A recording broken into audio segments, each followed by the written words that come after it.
সব একেবারে সাইজ হবে, ঢাকায় কোনো সিট দেবো না ইনশাআল্লাহ।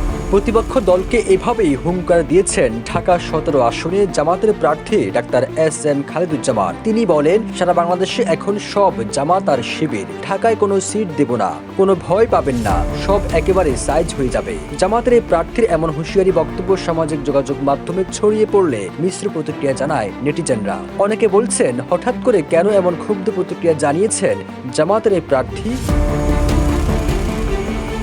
ওই ভিডিওতে ঢাকা ১৭ আসনে এই প্রার্থী কর্মী সমর্থকদের নির্দেশ দিয়ে বলেন, কালকে আমরা একটা সংবাদ সম্মেলন করতে পারি গুলশানে, আসরের নামাজ ওইদিকে পড়বা কালকে।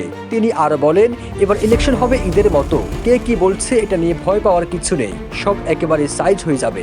এবার ইলেকশন হবে ঈদের মতো, কে কি করে এটা ভয় পাবে না, সব একেবারে সাইজ হবে।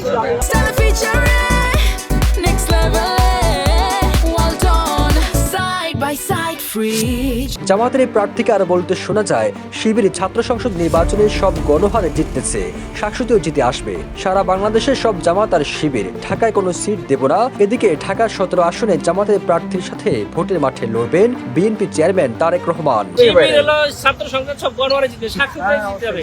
সারা বাংলাদেশের সব জামাত আর শিবির ১৭ জিতবো, ১৫ জিতবো, সব ঢাকায় কোনো সিট দেবো না ইনশাআল্লাহ। আগামী ১২ ফেব্রুয়ারি জাতীয় সংসদ নির্বাচনে ভোট গ্রহণ হবে। এরই মধ্যে ২১ জানুয়ারি সকল প্রার্থীকে প্রতীক দেওয়া হয়েছে। ২২ জানুয়ারি থেকে শুরু হবে আনুষ্ঠানিকভাবে নির্বাচনী প্রচারণা। সবুজ আলম, নিউজ ডেস্ক, ইত্তেফাক।